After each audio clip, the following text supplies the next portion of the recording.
ஆண்டவராகிய இயேசு கிறிஸ்துவின் நாமத்தினாலே உங்களை வாழ்த்துகிறேன், ஆசீர்வதிக்கிறேன். கிருபையும் சமாதானமும் நிறைவாய் உங்களில் பெருகுவதாக. ஒரு ஆமேன் சொல்லுங்க பாப்போம். கர்த்தர் நல்லவர், அவர் கிருபை என்றும் உள்ளது. கர்த்தருடைய வார்த்தைகளை தியானிக்கும்படி அவளோடு வந்திருக்கிற ஒவ்வொருவரையும் நான் வாழ்த்தி வரவேற்கிறேன். இந்த நாளிலும் தொடர்ந்து 2 தெசலோனிக்கேயர் 2ஆம் அதிகாரம் 9ஆம் வசனத்திலிருந்து நாம் தியானிக்க போகிறோம். தேவ பிள்ளைகளே, வருகையின் அடையாளங்கள். வருகையின் போது கர்த்தர் எப்படி அந்த அடையாளங்களை எல்லாம் நிறைவேற்றுவார், எப்படி அவருடைய இந்த பூமியிலே காரியங்கள் நிறைவேறும் என்பதை நாம் பார்த்து கொண்டு வருகிறோம். முதலாவதாக விசுவாசிகளுடைய நிலையை பார்த்தோம். அதுக்கு பிறகு அவ்விசுவாசிகளுடைய நிலையை பார்த்தோம். அதுக்கு பிறகு கேட்டின் மகன் அவன் எப்படி வெளிப்படுவான் என்பதை குறித்து, அந்தி கிறிஸ்துவை குறித்து அநேக காரியங்களை நாம் பார்த்து வருகிறோம். இந்த அந்தி கிறிஸ்து கடைசி நாட்களிலே வெளிப்படும் போது ஜனங்களை எப்படி வஞ்சிப்பான் என்பதை பார்த்து வருகிறோம். அவனுடைய அந்த ஸ்பிரிட் ஜனங்களை என்ன செய்யும், எப்படி அவர்களை வழிநடத்தும். அநேகம் ஜனங்கள் இந்த அந்தி கிறிஸ்துவினாலே வஞ்சிக்கப்படுவார்கள். The spirit of Antichrist. நல்லா கவனிங்க. கிறிஸ்து எப்படி இந்த பூமியிலே இரட்சகராய் வந்து தம்முடைய ஜனத்தை ரட்சித்தாரோ, அந்தி கிறிஸ்துவும் தன்னை ஒரு ரட்சிக்கிறவனை போல காண்பிப்பான், சமாதானத்தை கொண்டு வருகிறவனை போல காண்பிப்பான், ஜனங்களுக்காக பரிதபிக்கிறவனை போல காண்பிப்பான், எல்லா ஜனங்களுக்கும் நல்லது செய்கிறது மாதிரி காண்பிப்பான். ஆனால் அது பொய், அது டிசெப்ஷன். இந்த பூமியிலே பல காரியங்களை நாம் பார்த்து கொண்டு வருகிறோம். பொய்யான வாக்குறுதிகள், வாயிலிருந்து வர்ற வார்த்தைகள் பார்த்தா இனிக்க இனிக்க வருகிறது. எனக்கு பிரியமானவர்களே, என் தோழர்களே, என் ரத்தம், என்னுடைய உடன்பிறப்பே, என் ரத்தத்தின் ரத்தமே, வார்த்தைகள் எல்லாம் இனிமையாய் வருகிறது, ஆனால் செயல்கள் எல்லாம் வித்தியாசமாய் இருக்கிறது. அன்பார்ந்தவருடைய பிள்ளைகளை, இந்த கடைசி நாட்களில் அது மருத்துவத்துறையானாலும், பாலிட்டிக்ஸாக இருந்தாலும், அரசியலாக இருந்தாலும், நம்முடைய சிஸ்டமில் இருக்கிற தலைமைத்துவத்தில் உட்கார்ந்திருக்கிற அரசாங்க அதிகாரிகள், பிஸ்னஸ் பீப்புள், ஸ்போர்ட்ஸ், எல்லா துறையிலையும் நீங்கள் பார்த்தீங்கன்னா பிசாசானவன் நிறைய டிசெப்ஷனை கொண்டு வந்து வைத்திருக்கிறான். அநேகரை, அது ரிலீஜியனில் இருந்தாலும் சரி, மக்களுடைய மத நம்பிக்கைகளில் இருந்தாலும் சரி, மக்களை எல்லாம் குழப்பி வைத்திருக்கிறான். அவன் எப்படி குழப்பி வைத்திருக்கிறான்? 2 தெசலோனிக்கேயர் 2:9 வாசிக்கலாமா? அந்த அக்கிரமக்காரனுடைய வருகை சாத்தானுடைய செயலின்படி சகல வல்லமையோடும். என்ன வல்லமை? சகல வல்லமையோடும். அப்படின்னா ஆல் பவர்ஃபுல்லா இருக்குமா? சகல வல்லமையோடும், அப்புறம் அடையாளங்களோடும் பொய்யான அற்புதங்களோடும். அடையாளங்களோடும் பொய்யான அற்புதங்களோடும். நல்லா கவனிங்க, 3 காரியமும் இங்கு சொல்லப்பட்டிருக்கிறது. இந்த அக்கிரமக்காரன், இந்த அந்தி கிறிஸ்துடைய வருகை சாத்தானுடைய செயலின்படி. சாத்தான் யாரு? அவன் தான் அந்த பழைய வலு சர்ப்பம். அவன் தான் அந்த வானத்திலிருந்து தள்ளிவிடப்பட்ட அந்த அபிஷேகம் பண்ணப்பட்ட கேரூப், அந்த லூசிஃபர். அவன் என்ன பண்ணுவான்? இந்த அக்கிரமக்காரன், the spirit of Antichrist, அவனுக்கு பவரை கொடுத்து அவன் மூலமா என்னென்ன வருவாங்க? சகல வல்லமையோட வருவான். அப்படின்னா he will be powerful, he will have an army. அவன் கையில் நிறைய அதிகாரம் இருக்கும், பவர்ஃபுல்லா. பவர் என்று சொன்னால் வல்லமை. he will be a powerful person. அவன் சும்மா சாதாரணமான ஒரு நபராக வரமாட்டான். வல்லமையுடையவன, அவன் நினைச்சா சாதிக்கிற வல்லமையுடைய ஒரு அதிகாரத்தை பெற்றவனாக, வல்லமையுடையவனாக வந்து உட்காருவான். ஸோ நம்பர் 1 நோட் பண்ணிக்கொள்ளுங்க, அந்தி கிறிஸ்து வல்லமையோடு வருவான். சும்மா யாரும் அவனை அசைச்சிட முடியாது. சகல வல்லமை அப்படின்னா எல்லா தேசங்களிலும் அவன் வல்லமை பெற்றிருப்பான். அவனை எல்லா இடங்கள்லையும் எல்லாரும் பார்த்தா பயப்படுவாங்க, அவனுடைய வல்லமையை பார்த்து பயப்படுவாங்க. அவன் கையில் அநேக அணு ஆயுதங்கள் இருக்கும். அநேக தேசங்களுடைய பொருளாதாரம் அவன் கையில் மாட்டிக்கிட்டு இருக்கும். அநேக தேசங்களுடைய அவங்களுடைய தலையெழுத்தே இந்த அந்தி கிறிஸ்து என்ன பண்ணுவானா தான் கையில் வச்சிருப்பான். அப்படிப்பட்ட ஒரு வல்லமை மிகுந்தவனாக அவன் இருப்பான். மத்தேயு எழுதின சுவிசேஷம் 4ஆம் அதிகாரம் 10வது வசனத்தை கொஞ்சம் வாசித்து பாருங்களேன். சாத்தான் எப்படி வேலை செய்வான்றதை பாருங்க. அப்பொழுது இயேசு, அப்பாலே போ சாத்தானே, உன் தேவனாகிய கர்த்தரை பணிந்து கொண்டு அவர் ஒருவருக்கே ஆராதனை செய்வாயாக என்று எழுதியிருக்கிறதே என்றார். 9ஆம் வசனத்தை கொஞ்சம் வாசிங்களேன். நீ சாஷ்டாங்கமாய் விழுந்து என்னை பணிந்து கொண்டால் இவைகளை எல்லாம் உமக்கு தருவேன் என்று சொன்னான். அப்படியானா கொஞ்சம் யோசித்து பாருங்க. சாத்தான் சொல்றான், இயேசு கிறிஸ்துவை பார்த்து நீர் என்னை பணிந்து கொண்டால் இதையெல்லாம் தருவேன்னு சொன்னா அவன் எவ்வளோ வல்லமையுடையவனா இருக்கணும், அவன் எவ்வளோ வல்லமையுள்ளவனா இருக்கணும். நல்லா கவனித்துக் கொள்ளுங்க. சாத்தான் அவன் ஆண்டவரால முறியடிக்கப்பட்டவன் தான். ஆனா அவனை ஆண்டவர் நியாயம் தீர்த்து அக்கினி கடல்ல தூக்கி போடுற வரைக்கும் அவன் பவர்ஃபுல்லா இருப்பான்.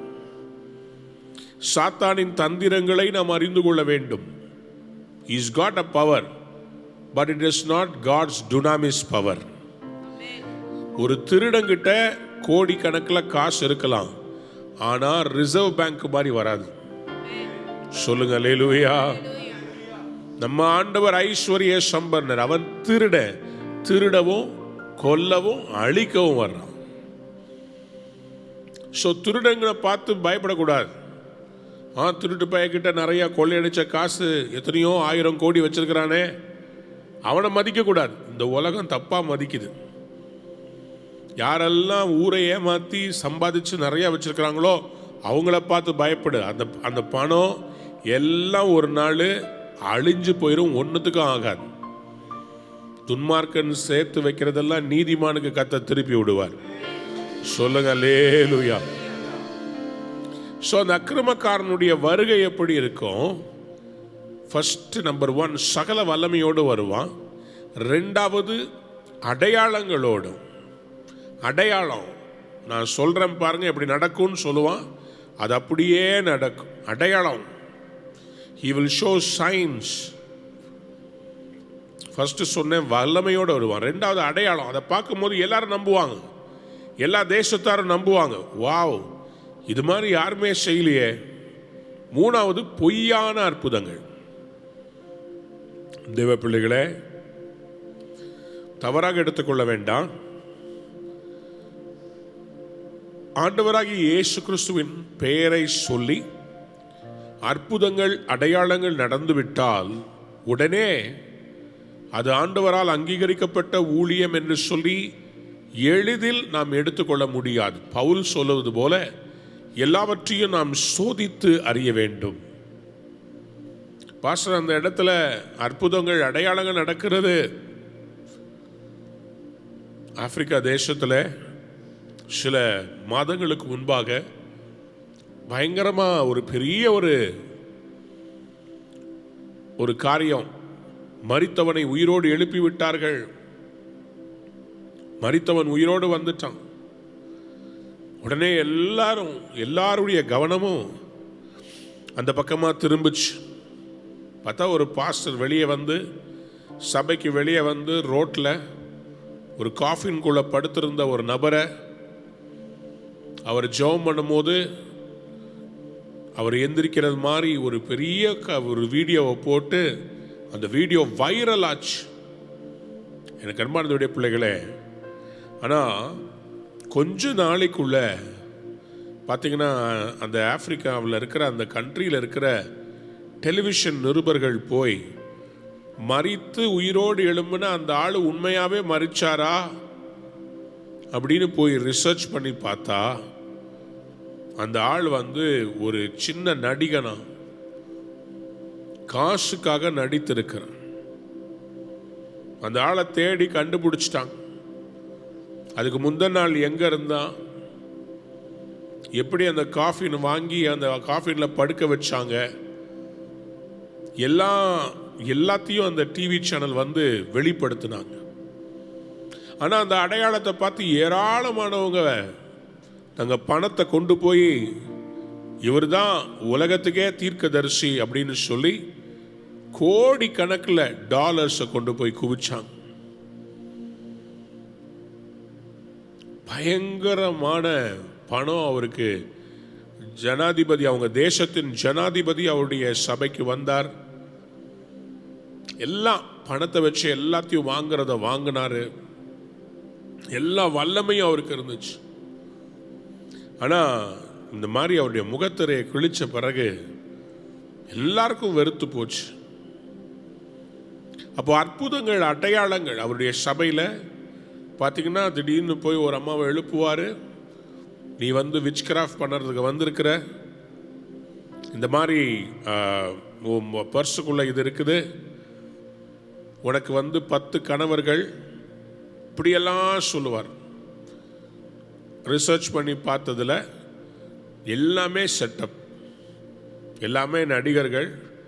முன்னாடியே அவங்களுக்கு சொல்லி ட்ரைனிங் கொடுத்து இவர் சொல்கிறதுக்கு அவங்க என்ன சொல்லணும், அதே மாதிரி ஒருத்தவங்க வெளி தேசத்துலேருந்து அந்த சபைக்கு வர்றாங்கன்னா என்ட்ரன்ஸ்லேயே நீங்கள் எந்த தேசத்துலேருந்து வந்திருக்கிறீங்க, உங்கள் பெயர், உங்கள் விலாசம் கொடுங்க, உங்கள் ஃபோன் நம்பர் கொடுங்க அப்படின்னு சொல்லி அவங்ககிட்ட வாங்கிடுறது. அதுக்கு பிறகு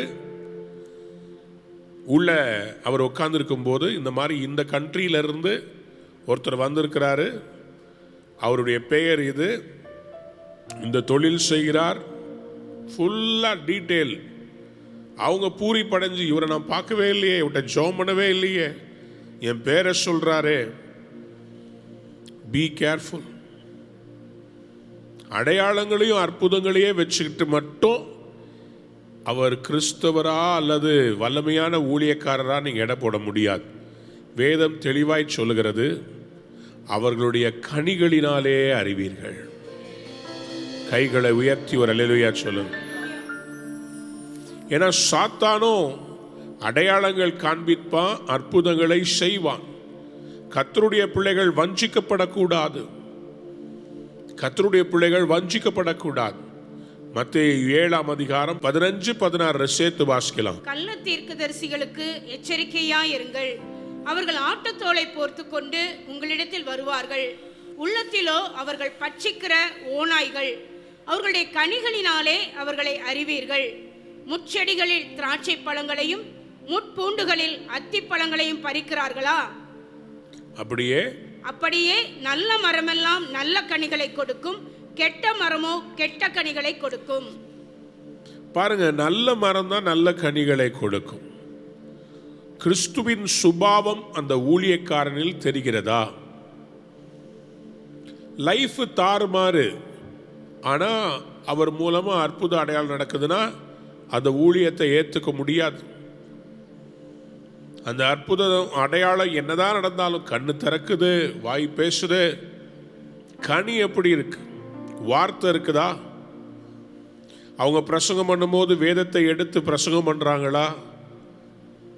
அவங்க ஜெப வாழ்க்கை எப்படி இருக்கு? அவங்க பாடும்போது அபிஷேகம் இறங்கி வருதா? இல்லாவிட்டா அந்த நபரை நோக்கி எல்லாருடைய கவனத்தையும் திருப்புகிறார். இப்போ ஒரு தீர்க்கதரிசின்னு சொன்னா, நான் இதை செஞ்சு காமிக்கிறேன் பாரு, இப்ப பாரு அப்படின்னு சொல்லி ஜனங்களை பூரிப்படைய செய்கிற வித்தைக்காரனா இருக்க மாட்டான். ஆண்டவராகிய இயேசு அற்புதங்கள் செய்த பிறகு இதை யார்கிட்டையும் சொல்லாத அப்படின்னு சொல்லி அனுப்பினார். இது ஆவியின் கனியின் முதிர்ச்சி. நான் தான் செஞ்சேன்னு எனக்கு வேண்டாம்ப்பா, எல்லாமே பிதாவுக்கு மகிமை. கையை உயர்த்தி அல்லேலூயா சொல்லுங்க. நான் தான், என் மூலமா தான். முன்னாடி பெயர் போட்டுக்கிறது ரெவரண்ட், டாக்டர், இவாஞ்சலிஸ்ட், தீர்க்கதரிசி, சோ அண்ட் சோ. இவ்வளோ பதவி போடணுமா? அவசியமா? தீர்க்கதரிசின்னு நானே என்னை அழைச்சிக்கணுமா? இன்னும் நிறைய நடந்துட்டு இருக்குது. பிஷப்னு சொல்லி அழைத்துக் கொள்வது ரொம்ப ஈஸியா. we have to be careful. Bishop என்றால் யார்? ஓவர்சியர். ஓவர்சியர்னா யார்? ஒரு சபை வைத்திருப்பவர் அல்ல, பல சபைகளுக்கு தலையாக இருப்பவர், அந்த எல்லா சபைகளையும் நிர்வகிக்கிறவர். ஒரு சபைக்கு தலைவராக இருந்தால் அவருக்கு பேர் பாஸ்டர். ஸோ இதெல்லாம் கடைசி நாட்களில் கேர்ஃபுல்லாக இருக்கணும். இந்த அந்தி கிறிஸ்துவின் ஆவி சபைக்குள்ள கிரியை செய்கிறது. அது எங்க வேணா கிரியை செய்யும். உலகத்திலையும் கிரியை செய்யும், சபைக்குள்ளும் வரும். எல்லா பவரும் தனக்கு வேணும்னு யோசிக்கும். அற்புத அடையாளங்கள் செய்து காண்பிக்கும். we have to be careful in the last days. என ஆண்டவராகிய இயேசு சொல்லியிருக்கிறார். மத்திய எழுதின சுவிசேஷம் 24ஆம் அதிகாரம் 24ஆம் வசனத்தை பாருங்கள். ஏனெனில் கள்ள கிறிஸ்துகளும் கள்ள தீர்க்கதரிசிகளும் எழும்பி கூடுமானால் தெரிந்து கொள்ளப்பட்டவர்களையும் வஞ்சிக்கத்தக்கதாக பெரிய அடையாளங்களையும் அற்புதங்களையும் செய்வார்கள். கள்ள கிறிஸ்துக்களும் கள்ள தீர்க்கதரிசிகளும் எழும்பி, இவங்கெல்லாம் யாருடைய பெயர்ல அற்புதம் செய்வாங்க? இயேசு சாமி பெயர்ல தான் செய்வாங்க. இயேசு கிறிஸ்துவின் பெயரை தான் பயன்படுத்துவார்கள். வஞ்சிக்கிறவர்களாக இருப்பார்கள். பெரிய அடையாளங்கள், பெரிய அற்புதங்களை செய்வார்கள். 25 ஆண்டவர் சொல்றார், இதோ முன்னதாகவே உங்களுக்கு அறிவிக்கிறேன். அதுக்கு பிறகு நீங்க என்கிட்ட சொல்லாதீங்க, ஆண்டவரே உங்க பெயர்ல தானே வந்தாங்க, முன்னாடியே சொல்றேன்ப்பா.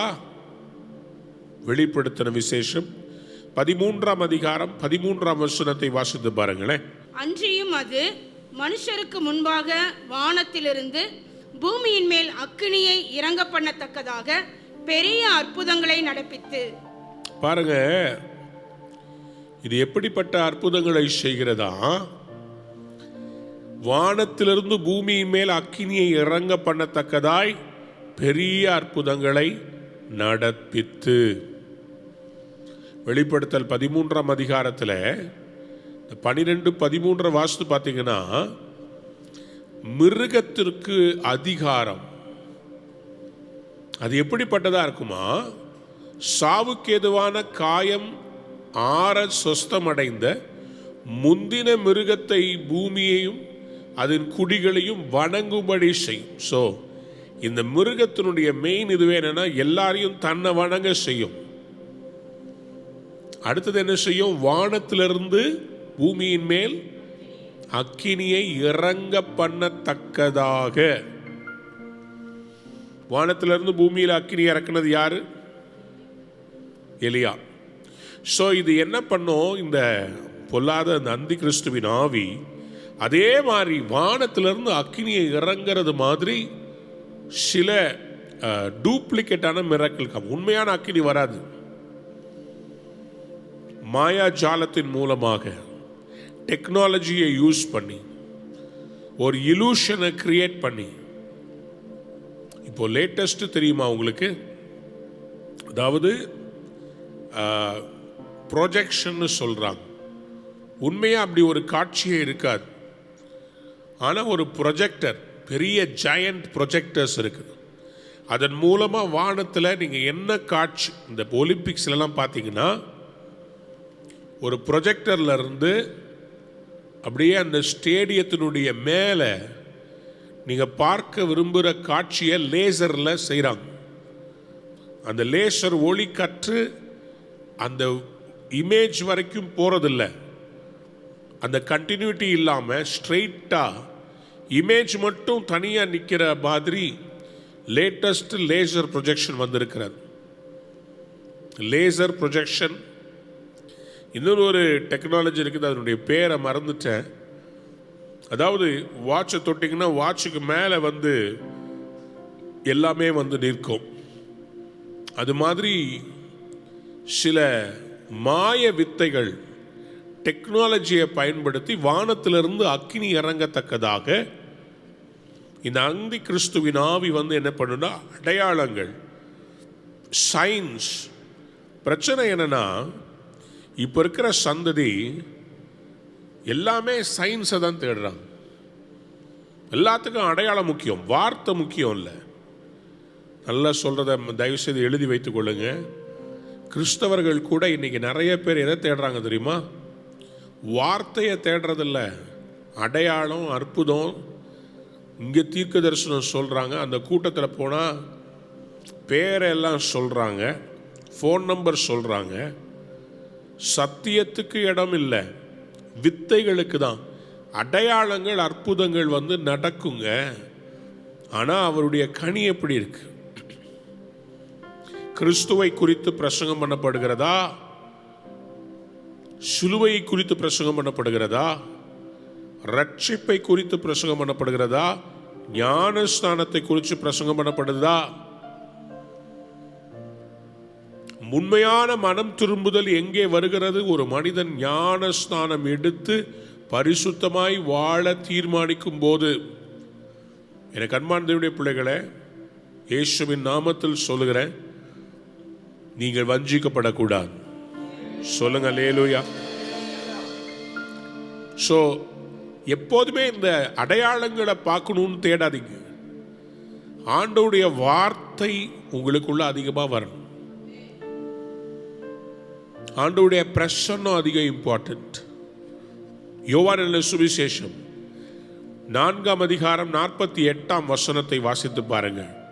அப்பொழுது இயேசு அவனை நோக்கி, நீங்கள் அடையாளங்களையும் அற்புதங்களையும் காணாவிட்டால் விசுவாசிக்க மாட்டீர்கள் என்றார். நீங்கள் அடையாளங்களையும் அற்புதங்களையும் காணாவிட்டால் விசுவாசிக்க மாட்டீர்கள். பிரச்சனையே தான். வெறும் அற்புத அடையாளம் மட்டும் தேடக்கூடாது. வெறும் தீர்க்க தரிசனத்தை மட்டும் தேடி ஓடாதீங்க. எந்த நேரம் பார்த்தாலும் எனக்கு என்ன, என் லைஃப்பை பற்றி என்ன, உங்களுக்கு தெரியாதா நீங்கள் யாருன்னு? உங்களுக்கு தெரியாதா உங்களுக்கு என்னன்னு சொல்லி ஓயாம தீர்க்க தரிசனம். அது குறி கேட்கறதுங்க. சபையோரே, ஒரு அம்மா ஒரு தடவை என்கிட்ட 2 கையை கொண்டு வந்து காமிக்கிறாங்க. 2 ஏதாவது ஒன்று தொடுங்க. ஆண்டவர் என்கிட்ட சொல்றாரு, தொடாத. அந்த அந்த லேடி உன்கிட்ட கேட்குறாங்க, என் புருஷனை நான் விட்டுட்டு போயிடவா இருக்கவான்னு கேட்குறாங்க. அந்த அம்மாவுக்கே தெரிய வேண்டாமா? நல்ல ஆவிக்குரிய சகோதரி. ஆனால் இந்த மாதிரி ஒரு டெசிஷனை எப்படி ஒரு ஊழியக்காரன்ட்ட கேட்கலாம்? நம்ம எதையாவது ஒன்று சொல்ல போக, சும்மா என்கிட்ட ஜெபிக்க சொல்லல, வெறும் கையை மட்டும் காமிக்கிறாங்க. ஏதாவது ஒன்று தொடுங்க.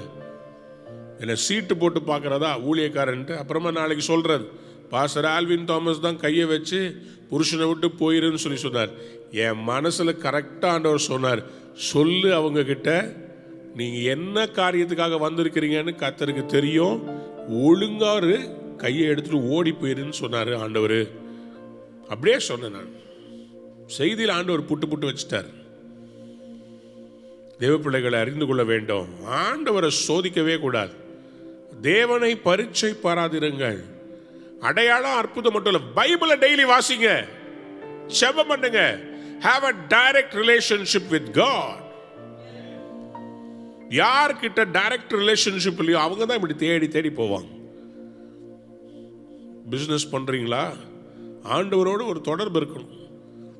சும்மா ஃபோன் பண்ணி இவங்க கிட்ட கேட்கறது, அவங்க கிட்ட கேட்கறது. இப்போ எலெக்ஷன் வந்துருச்சு, நிறைய ஃபோன் கால் வரும். நான் நிற்கவா? நில்லு. ஏன்ட்ட ஏன் கேட்குற? நில்லுப்பா. உன்ட நிறைய கோடி இருந்துச்சுன்னா நில்லு. உன்னை தேவன் எதற்காக அழைத்தாரோ அதுக்கு நில்லு. கவுன்சிலர் போஸ்டுக்கு எல்லாத்துக்குமே தேவ சித்தத்தை அறிந்து கொள்ளணும்னா நீங்க ஜெபிக்கணும். Don't look at science. ஏன்ட்ட ஒருத்தர் சொன்னார், நான் கர்த்தர்ட்ட கேட்டுதானே ஆரம்பிச்சேன் இத, ஏன் எனக்கு இந்த தோல்வி? என்ன கேட்டேன்? நான் ஆண்டவர்ட்ட கேட்டேன். இன்னைக்கு நான் வெளியே போகும்போது ஒரு முதியவர் எனக்கு முன்பாக எனக்கு ஸ்தோத்திரம் போடணும். என்னவா? வெளியே வந்த உடனே யாரோ வயசானவர் இவருக்கு ஸ்தோத்திரம் போட்டார்னா தேவ சித்தமா? இது எப்படி இருக்குதுன்னா, பச்சை கலர் சாரி கட்டினதெல்லாம் என் பொண்டாட்டின்னு ஒருத்தர் ஜோம். உண்மையாகவே ஒருத்தர் என்கிட்ட சொல்லிட்டு போகிறார், என்கிட்ட நான் கற்றுட்டு கேட்டேன், பிரதர் பச்சை கலரில் சாரி கட்டியிருந்தேன். அன்றைக்கி பார்த்தா ஒரு பாட்டியமாக பச்சை கலர் சாரி போட்டுருந்தோம். பாட்டியமாக கல்யாணம் பண்ண முடியும்? என்ன விதண்டா வாதம்! இந்த வெளியே வந்தால் இது தெரியுது, அடையாளங்களை தேடிக்கிட்டு போட்டு சீட்டு குலுக்கி போடுறது. சரி, சீட்டு குலுக்கி போடுறவங்க இருக்கிறாங்கல்ல, அதில் ஒரு பெரிய ஜோக்கு காமெடியெலாம் நடக்கும். இவங்களுக்கு தேவையானது என்ன வருதோ அது வரைக்கும் போட்டுக்கிட்டே இருப்பாங்க. நான் போகட்டுமா வேண்டாமா, எனக்கு இது வேணுமா வேண்டாமா, எல்லாம் போட்டுட்டு இவங்களுக்கு வர்றது வரைக்கும் எடுத்துக்கினே இருக்கிறது.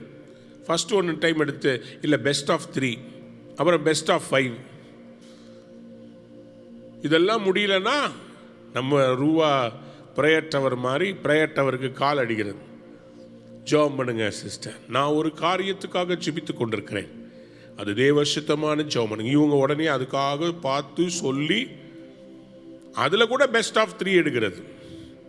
இதெல்லாம் வேண்டாம். கடைசி நாட்களில் பிசாசு அடையாளங்கள் அற்புதங்கள் மூலமாக வஞ்சிப்பான். Don't seek the signs, seek Jesus Christ. இயேசுவை தேடுங்க, வார்த்தையை தேடுங்க, ஜெபத்தை தேடுங்க. இதில் நீங்கள் உண்மையாக இருந்தீங்கன்னா கர்த்தர் உங்கள் வாழ்க்கையை ரொம்ப ஆச்சரியமாக நடத்துவார். நானாக இருந்தால் இன்னும் பெரிய ஒரு ஆமேன்னு சொல்லியிருப்பேன். ஸோ 10ஆம் வசனத்தை வாசிங்க. கெட்டு போகிறவர்களுக்குள்ளே அநீதியினால் உண்டாகும் சகலவித வஞ்சகத்தோடும் இருக்கும். ரட்சிக்கப்படத்தக்கதாய் சத்தியத்தின் மேலுள்ள அன்பை அவர்கள் அங்கீகரியாமல் போனபடியினால் அப்படி நடக்கும். எதனால அப்படி நடக்குமா? நல்ல கவனிங்க. ரட்சிக்கப்படத்தக்கதாய் சத்தியத்தின் மேலுள்ள அன்பை அவர்கள் அங்கீகரியாமற் போனபடியால். சத்தியத்துக்கு மேல உள்ள அன்பை, சத்தியம்னா என்னங்க? வார்த்தை. சத்தியத்தின் மேலுள்ள அன்பை அவர்கள் அங்கீகரிக்காமல் போனதுனால கெட்டு போகிறவர்களுக்குள்ளே அநீதியினால் உண்டாகும் சகலவித வஞ்சகத்தோடும் இருக்கும். அநீதியினால் உண்டாகும் சகலவித வஞ்சகம். ஏன் இப்படி வஞ்சிக்கப்படுறாங்க? சத்தியத்தின் மேலுள்ள அன்பை அவர்கள் அங்கீகரிக்கவில்லை. என்ன பிரச்சனைன்னு சொன்னா, they have not believed the truth but have delighted in wickedness. இன்னொரு ஊழியக்காரனுக்கு விரோதமாக செபிப்பது, இன்னொரு பாஸ்டருக்கு விரோதமாக செபிப்பது, இன்னொரு விசுவாசிக்கு விரோதமாக செபிப்பது, சபிப்பது. ரட்சிக்கப்படத்தக்கதாய் சத்தியத்தின் மேலுள்ள அன்பை அவர்கள் அங்கீகரியாமற் போனபடியினால், because they have not believed the truth but have delighted in wickedness. எனக்கு அன்பார்ந்தவருடைய பிள்ளைகளே, நாம் இன்றைக்கு ஆண்டவர்கிட்ட கேட்கணும், ஆண்டவரே என்னை சத்தியத்தின்படி நடத்தும். எல்லாம் கையை உயர்த்தி சொல்லுங்க, Lord lead me according to the truth Lord, I should not be deceived. நீங்களும் நானும் கர்த்தருடைய பிள்ளைங்க. நம்மளை கர்த்தர் சத்தியத்தின்படி நடக்க வேண்டும். சத்தியத்தை அறிவீர்கள், சத்தியம் உங்களை விடுதலையாக்கும். Know the truth and the truth shall set you free. இன்னைக்கு ஆண்டவர் நம்ம கிட்ட எதிர்பார்க்கறதுன்னா சத்தியத்தை அறிய வேண்டும். அதுக்காக தான் நம்ம பைபிள் ரீடிங் சேலஞ்ச் வச்சோம். எத்தனை பேருக்கு தெரியும், தேவனுடைய வார்த்தை என்னும் போது புதிய ஏற்பாடு மட்டுமல்ல பழைய ஏற்பாடும் தான். சொல்லுங்கப்பா, அல்லேலூயா. நிறைய பேர் பழைய ஏற்பாட்டை திருப்பி படிக்கிறதே கிடையாது. எத்தனை பேர் லேவியராகமம் படிச்சிருக்கிறீங்க? ஐயோ அது போர் பாஸ்டர். எத்தனை பேர் 1 ராஜாக்கள் 2 ராஜாக்கள், அது ஐயோ கதை திருப்பி திருப்பி அதே 1 சாமுவேல் 2 சாமுவேல் தானே பாஸ்டர் திருப்பி வருது. ஓ அப்படியா? நீங்கள் கூட தான் ஃபிசிக்ஸ் வருஷா வருஷம் ஒவ்வொரு கிளாஸ்லையா படிச்சிங்க. அதுக்குன்னு ஃபிசிக்ஸை தூக்கி போட்டு அப்போ மெட்ரிகுலேஷன் எழுதுனீங்க. போர்ஷன் படிக்கணும். இல்லாட்டி ஆண்டவர் ஏன் வேதம்னு வச்சிருக்கிறார்? ஆதி ஆமத்திலிருந்து எல்லா அதிகாரங்களும் விலையேற பெற்ற. அதனால தான் இதை கர்த்தர் பரிசுத்தப்படுத்தி நம்முடைய கையில் கொடுத்திருக்கிறார். சத்தியத்தை அறிய வேண்டும். We should be led by the truth. Be led by the truth. வாசிங்க 1 கொரிந்தியர் 1ஆம் அதிகாரம் 18ஆம் வசனத்தை வாசிக்கலாமா? சிலுவையை பற்றிய உபதேசம் கெட்டு போகிறவர்களுக்கு பைத்தியமாய் இருக்கிறது, ரட்சிக்கப்படுகிற நமக்கோ அது தேவ பலனாய் இருக்கிறது. கையை உயர்த்தி ஒரு ஆமென் சொல்லுங்க. சிலுவையில இயேசு மரித்தார்னு சில பேர் பிரசங்கமே பண்றதில்ல. உயிர் தெழுந்த இயேசுவை பத்தி பிரசங்கம் பண்ணுவாங்க, ஆசீர்வதிக்கிற இயேசுவை பற்றி பிரசங்கம் பண்ணுவாங்க, அற்புத அடையாளங்கள் செய்கிற இயேசுவை பற்றி பிரசங்கம் பண்ணுவாங்க. ஆனால் உலகத்தின் பாவத்தை தன்மேல் ஏற்றுக்கொண்டு சுமந்து மரித்த இயேசுவை பிரசங்கம் பண்ண மாட்டாங்க. ஏன்? அது வீக்னஸ். ஏன்னா ஆண்டவர் சொன்னாரு, ஒருவன் என்னை பின்பற்ற விரும்பினால் தன்னைத்தான் வெறுத்துனா என்ன அர்த்தம்? எல்லாத்தையும் விட்டுட்டு இயேசுக்கு பின்னாடி வரது கூட ரெடின்னு அர்த்தம். அதை பற்றி பிரசங்கம் பண்ண மாட்டாங்க. அதை பிரசங்கம் பண்ணால் நிறைய பேருக்கு பிடிக்காது, அது கசக்கும். நீ நிறைய பணம் வச்சிரு, இயேசு பின்னாடி வந்தீன்னா பயங்கரமா உன்னை ஆசீர்வதிப்பார், நீ செல்வ சீமானா இருப்ப, நிறைய கூட்டம் வரும். இயேசு கிறிஸ்துவுக்காக நீ சிலுவையை சுமப்பாயா? எல்லாவற்றையும் இழக்கிறதுக்கு ஆயத்தமாக இருப்பாயா? கர்த்தருக்காக அநேக ஜனங்கள் ஆத்துமாக்கள் ரட்சிக்கப்படுவதற்காக சுயநலம் இல்லாமல் வாழ்வாயா? கூட்டம் கம்மியாக தான் இருக்கும். ஒருத்தர் என்ன வந்து கேட்டார், என்ன பாஸ்டர் நீங்கள் எப்போ பார்த்தாலும் மனம் திரும்பு, ரட்சிக்கப்படு, ஏசாமி வர்றாருன்னு சொல்லினே தான் இருக்கிறீங்க, அவரும் வரல. ரொம்ப நாளாக சின்ன வயசுலேருந்து நான் கேட்டுக்கிட்டே இருக்கிறேன், அவர் வருவார்னு. அவர் வரும்போது வருவார், அது வரைக்கும் நம்ம வந்து நல்லா இருக்க வேண்டாமா? நம்ம நிறைய பணம் சம்பாதிக்க வேண்டாமா? நம்ம நிறைய பணம் சம்பாதிச்சு நிறைய ஐஸ்வர்யங்களை வச்சுருந்தா ஏசப்பா நாம தானே மகிமைப்படும். ஆண்டவர் இந்த பூமிக்கு நம்மளை அனுப்பினதே பணம் சம்பாதிக்கிறதுக்கு நினைக்கிறீங்களா? ஆண்டவர் நம்ம கிட்ட என்ன வேலை கொடுத்திருக்கிறார்? பூமியை பண்படுத்த சொன்னார். ஆதாம் கிட்ட என்ன சொன்னாரு? இந்த பூமியை பண்படுத்தவும் காக்கவும் உன்னை நான் வச்சிருக்கிறேன். வேலை கொடுத்தாருங்க. பூமியை பண்படுத்துன்னு சொன்னா என்ன அர்த்தம்? தரிசு நிலத்தை பண்படுத்த வேணும். ஆதியாகமம் 2ஆம் அதிகாரம் 15ஆம் வசனத்தை வாசிங்க. தேவனாகிய கர்த்தர் மனுஷனை ஏதேன் தோட்டத்திலே அழைத்து கொண்டு வந்து அதை பண்படுத்தவும் காக்கவும் வைத்தார். இதுக்குதான் கர்த்தர் ஏற்படுத்தினார். மனிதனை சும்மா நீ உட்கார்ந்துரு, எல்லாம் உன் வீடு தேடி வரும்னு சொல்ல, வேலை செய்ய சொன்னார். நம்ம ஆண்டவர் லாட்டரி சீட்டு ஓனர் இல்ல. சொரண்டுனா 10 கோடி வராது. கடின உழைப்ப போடணும். டெய்லி நீங்க வேலைக்கு போகணும். வீட்டில் உட்காந்துக்கிட்டே ஜெபம் பண்றேன், கர்த்தர் எனக்கு போஷிக்கிறார். வெளியே போ, வேலை செய், ஊழியம் செய். ஏதாவது ஒரு கம்பெனியில் வேலை செய்யுங்க. இல்லை ஊழியம்னா போய் 4 ஆத்துமாக்களை சந்திங்க. எனக்கு ஜெப ஊழியம், நான் வீட்லேயே டெய்லி காலைல ஏஞ்சி சாப்பிட்டு உட்காந்து ஜெபிச்சுட்டு இருக்கிறேன். அகில உலக ஜெப ஐக்கியம். யாரு இவர்? ஒரே ஒருத்தர் மட்டும் முழங்கால் போட்டு ஜெபம்னு அகில உலக. நீ பாருங்களேன், இதெல்லாம் ரொம்ப ஈஸி. கடைசி நாட்களில் நிறைய சோஷியல் மீடியா இருக்கு, அதிலெல்லாம் எல்லாத்தையும் போட்டு காமிச்சு நம்மளை பெரிய கர்த்தர் நம்மளை பார்த்துட்டு இருக்கிறார். நம்ம உண்மையா கர்த்தரை சேவிக்கிறோமா இல்லையா? இன்னொன்று சொல்றேன், மற்றவங்களுக்கு உதவி செய்கிறேன்னு சொல்லி அந்த காசுல, மற்றவங்களுக்குன்னு சொல்லி வாங்கிட்டு அந்த காசுல வீடு கட்டிக்கிட்டு நகையை வாங்கிக்கிட்டு ஊரை ஏமாத்தி ஜனங்களுடைய காணிக்க பணத்தில் அதை தவறா பயன்படுத்தினா ரொம்ப பிரச்சனை. நியாய தீர்ப்புன்னு ஒரு நாள் இருக்குது. பயம் வேணும், பயம் வேணும். அதே மாதிரி ஆண்டவருக்காக எல்லாத்தையும் இழக்கிறதுக்கு ரெடியா இருக்கணும். பாருங்க, சிலுவையை பற்றிய உபதேசம் கெட்டு போகிறவர்களுக்கு எப்படி இருக்குதா? பைத்தியமா இருக்கு. ரட்சிக்கப்படுகிற நமக்கோ கைகளை உயர்த்தி ஒரு பெரிய அல்லேலூயா சொல்லுங்க.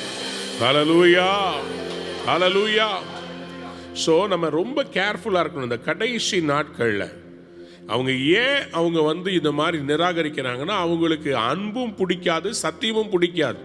கெட்டு போகிறவங்களுக்கு அன்பு பிடிக்காது, சத்தியம் பிடிக்காது. ஆனால் சக்சஸ் மட்டும் வரணும். உன்னை போல உன் சகோதரனை நேசிக்க மாட்டாங்க. அவங்களுடைய சொத்தையும் பொய் கையெழுத்து போட்டு எடுத்து வச்சுக்குவாங்க.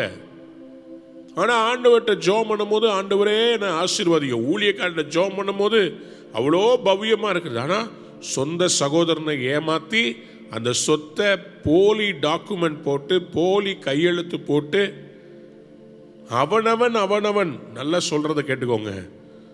ஒவ்வொருத்தரும் அவங்கவுங்களுடைய கணக்கை கர்த்தருக்கு உபயோகிக்கணும். இன்னொருத்தருடைய பாவத்தை இன்னொருத்தர் சுமக்க முடியும். ஆனால் ஒருத்தரால வந்து எல்லாருக்கும் கெட்ட பேர் வந்துச்சுன்னா அந்த யாரால வருதோ கர்த்தர் கண்டிப்பா விசாரிப்பார்.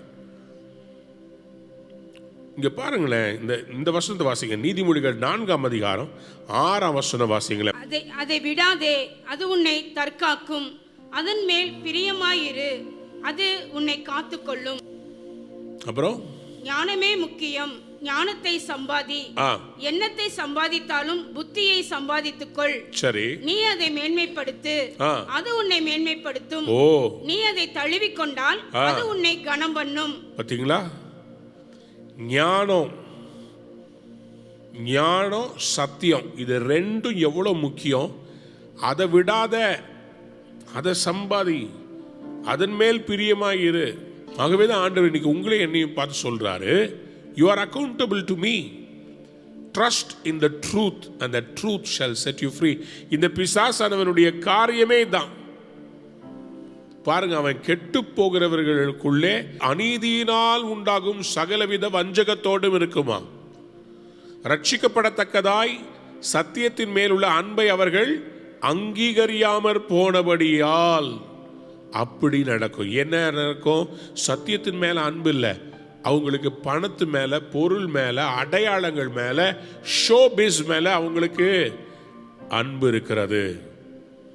தேவ பிள்ளைகளே, உங்களுக்கு முன்பாக நான் இன்னைக்கு ஒரு ஊழியக்காரனா இந்த வசனத்தை எல்லாம் நான் பேசுறேன்னா, ஒரு காலத்தில் ஊழியத்தை ஆரம்பிக்கும் போது நானும் வர்ஷிப்ல ஆரம்பிச்சேன். ஆராதனை, பாடல், பெரிய பெரிய அரங்கங்கள், ஸ்டேஜ், லைட்டு எல்லாம் பார்த்தவன் நான். ஆனால் அது ஆரம்பத்தில் கர்த்தர் எனக்கு கொடுத்த ஒரு சின்ன ஒரு உதவி, அது ஆண்டவர் போட்ட பிச்சை. அதை நான் மேன்மைப்படுத்திக்கிட்டு அதையே பிடிச்சிக்கிட்டு லைட்டு கீழே நின்னாதான், கோட்டு சூட்டு போட்டாதான் அப்படியே எதிர்பார்க்கக்கூடாது. ஒரு சீசன் வாலிபர்களை நடத்துறதுக்காக கர்த்தர் அப்படி எடுத்து பயன்படுத்தினார். அதையே எதிர்பார்த்து வாழ்க்கையில் ஓடிக்கிட்டு இருந்தேன்னா ஊழியக்காரன் கிடையாது. இன்னைக்கு ஆண்டவர் நடத்துகிற வழியில் பிரகாரமாக பாடல் எழுதுகிறவனா வர்ஷிப் லீடராக இருந்து அதுக்குள்ளே இருந்து மெச்சூரிட்டி ஆகி ஒரு சபையை நடத்தி அந்த சபைக்கு போதகம் செய்து அந்த சபைக்கு அப்புறமா எல்லா சபைகளுக்கும் போதிக்கத்தக்கதாக இன்னும் வசனங்களை அறிந்து இன்னும் ஜனங்களை சத்தியத்துக்குள்ளே நடத்துறதுக்கு ஆண்டவர் வழி நடத்துகிற அப்போஸ்தல ஊழியத்தை எடுத்து இப்படி சத்தியத்தில் வளர்றது பெட்டர், இன்ஃப்ளூயன்ஸில் வளர்றது பெட்டர் இல்லை. நிறைய பேருக்கு அறிமுகமாகணும், நிறைய இடத்துக்கு போகணும், நிறைய காசு சம்பாதிக்கணும், இது நம்முடைய இன்டென்ஷனாக இருக்கக்கூடாது. நம்முடைய இன்டென்ஷன் கர்த்தர் நாமம் மகிமைப்படுதா. எத்தனை பேருக்கு நம்ம சுவிசேஷம் அறிவிக்கிறோம்?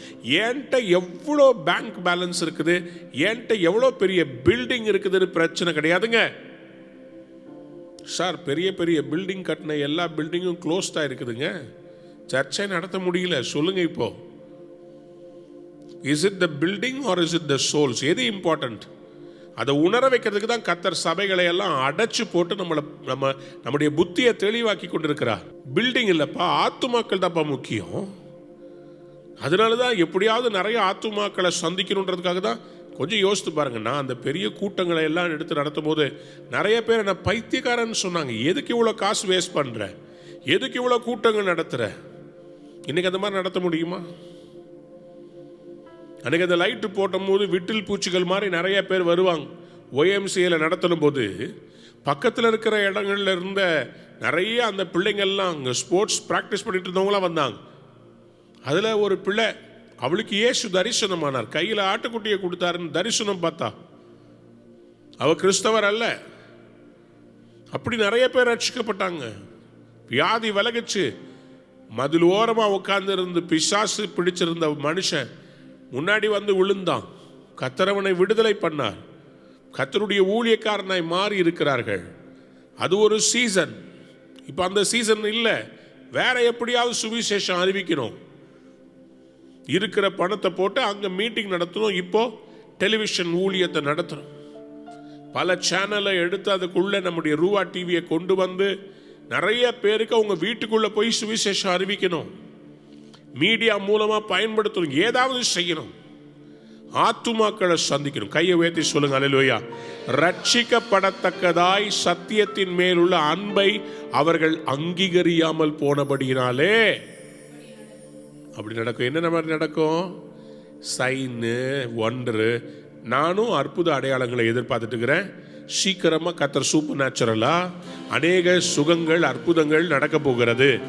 ஆனால் அதை மட்டும் நான் சார்ந்து இருக்க போகிறதில்ல, சத்தியத்தின் மேல் கட்டி எழுப்ப போகிறோம். 2 கைகளை உயர்த்தி சொல்லுங்க, என் ஆத்துமாவே கர்த்தரை ஸ்தோத்திரி, என் முழு உள்ளமே பரிசுத்த நாமத்தை ஸ்தோத்திரி. என் ஆத்துமாவே கர்த்தரை ஸ்தோத்திரி, கர்த்தர் செய்த சகல உபகாரங்களையும் மறவாதே. ஆமென். நம்முடைய கர்த்தராய் இருக்கிற இயேசு கிறிஸ்துவின் கிருபை, பிதாவாகிய தேவனுடைய அன்பு, பரிசுத்த ஆவியுடைய அந்யோன்ய ஐக்கியம், பாதுகாவல், சமாதானம் இன்றும் என்றும் சதா காலங்களிலும் தங்கி நிலைத்திருப்பாராக. ஆமென், ஆமென். God bless you.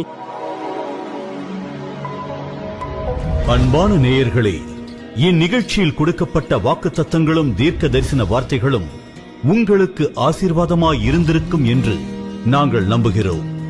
நீங்கள் பெற்ற ஆசீர்வாதங்களையும் ஜெப விண்ணப்பங்களையும் மற்றும் உங்கள் காணிக்கைகளையும் அனுப்ப வேண்டிய எங்கள் முகவரி: ரூவா ஊழியங்கள், எண் 82, ஜவஹர்லால் நேரு சாலை, சிம்ஸ் மருத்துவமனை எதிரில், வடபழனி, சென்னை 26. உங்கள் காணிக்கைகளை ஆன்லைன் மூலமாக எளிதாக செலுத்தலாம்.